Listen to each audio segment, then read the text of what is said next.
Olá, caros ouvintes, sejam bem-vindos ao podcast Entrando no Clima, um podcast quente como as mudanças climáticas.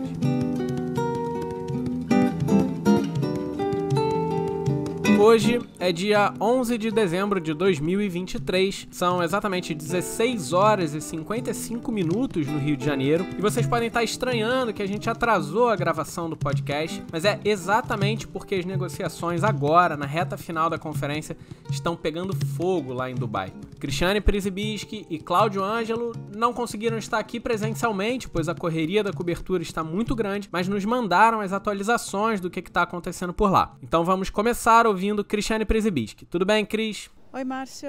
Oi, ouvintes. Tudo bem? Bom, hoje é um dia em suspensão aqui na Conferência do Clima. A gente está caminhando para as últimas horas da cúpula e para as decisões finais que devem sair daqui, né? Os eventos paralelos, as ações da sociedade civil já acabaram e a conferência se concentra agora nos documentos que devem sair, né? Com as decisões dos países que definirão como que a gente vai enfrentar as mudanças climáticas, assim, bem simplificadamente falando. Como a gente já falou nos episódios anteriores e vem falando, são esperados vários documentos daqui, né? Um sobre adaptação, por exemplo, finanças, mas o documento principal que deve sair daqui é o chamado Balanço Global de Carbono, que a gente conhece como Global Stocktake, porque é nele que, depois de 28 anos de lutas, a gente esperava que entrasse uma menção à eliminação gradual dos combustíveis fósseis, né? Os combustíveis fósseis são a causa do problema. Então, todos esses anos, né, os países vêm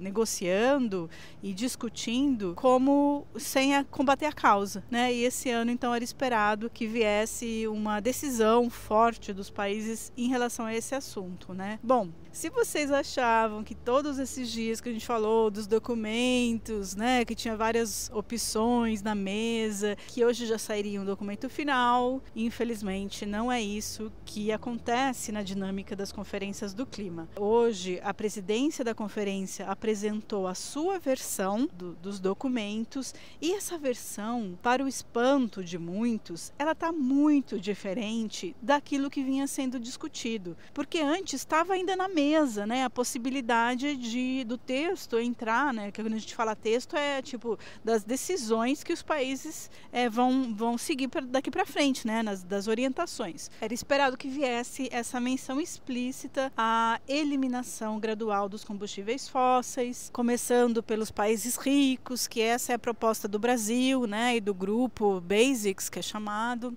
Márcio, eu não vou entrar em detalhes sobre o documento, porque as coisas estão mudando de hora para hora. Agora são 5 para as 11 da noite aqui de Dubai. A gente acabou de ter uma coletiva com o governo brasileiro e perguntou para eles, né? A gente questionou se o Brasil como que o Brasil vai se posicionar diante desse texto tão mais fraco do que os anteriores, né? E a ministra Marina Silva falou que vai lutar pela missão 1.5, né? Que o Brasil vem falando, que é manter o aquecimento global em 1.5 graus Celsius, né? Então a gente ainda tem um longo caminho pela frente até acabar a conferência, até que tenhamos realmente um acordo global em relação a isso, ou não tenhamos nada, que essa também é uma possibilidade, infelizmente. Os negociadores, depois da coletiva, eles voltaram para as salas de negociação, para os grupos de discussão, então essas negociações vão continuar durante a noite e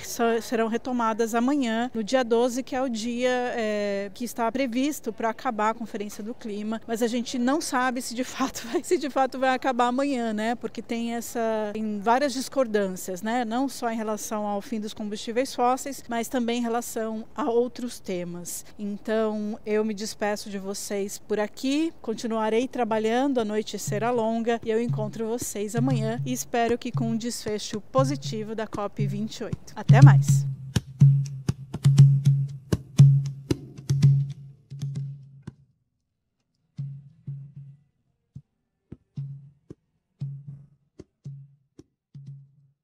Agora eu passo a palavra para o Cláudio Ângelo, do Observatório do Clima, que também acrescenta informações sobre essa confusão aí nos últimos dias de conferência. Tudo bem, Cláudio? Vamos lá.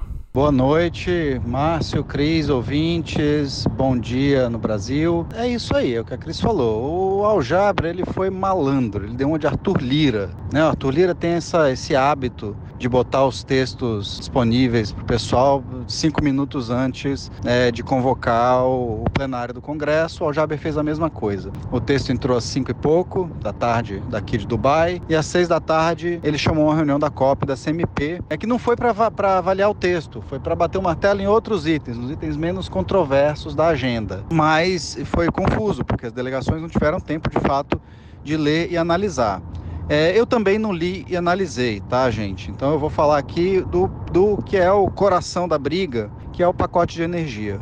O pacote de energia, para ele ser um desastre, ele teria que melhorar bastante. Esse texto que foi proposto pela presidência, que junta ali mais ou menos as vontades de Beuzebu, Satanás e alguns outros demônios do inferno, né? Estados Unidos, Arábia Saudita, Índia, os países like-minded. Ele faz o phase-out do phase-out. Ele elimina a linguagem de phase-out de combustíveis fósseis. Nós, iludidos, achamos ontem que esse texto poderia sobreviver por conta do clima lá na reunião do Majlis, convocada pelo Al-Jaber entre os ministros, e vimos países como a Austrália defendendo o phase-out, etc. Mas, estamos nos Emirados Árabes, eles são o quintal da Arábia Saudita, então dificilmente esse texto ia sobreviver com esse grau de ambição que a gente esperava. Mas ele foi do 8 a 80, né?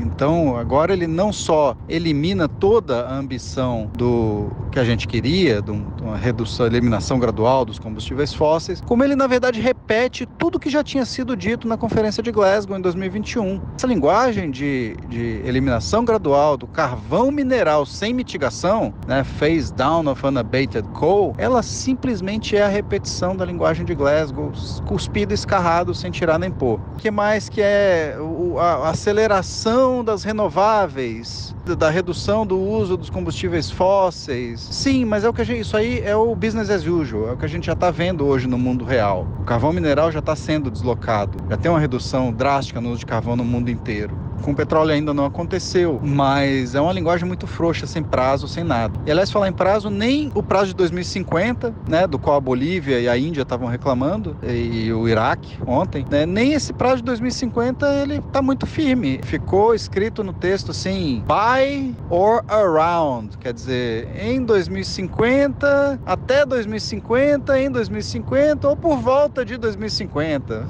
Quando der aí a gente faz. E o que eu acho que para mim foi o pior de tudo é o texto sobre subsídios a combustíveis fósseis, que é uma repetição do que o G7 já tinha dito em 2009. Quer dizer, é realmente uma volta ao passado com várias escalas, né? Você para em 2021, depois faz um salto até 2009.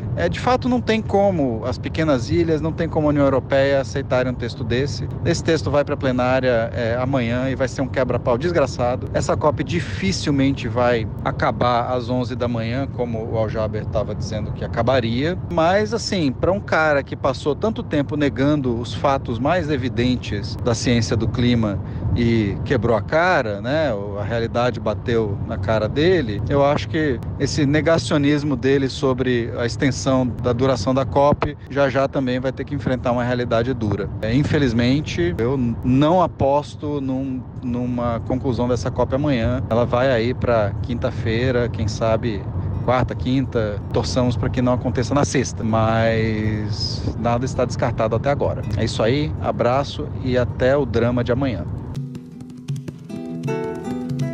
Por hoje, a gente vai ficando por aqui. Agradeço muito a Cristiane Prisibischi, ao Cláudio Ângelo e a você, caro ouvinte, que está aqui conosco. Amanhã a gente volta para mais um dia e, quiçá, o último da Conferência do Clima de 2023, a COP28, diretamente de Dubai. Esse podcast é uma realização do OECO, em parceria com o Observatório do Clima e apoio da samambaia.org. A gente se vê amanhã. Até lá!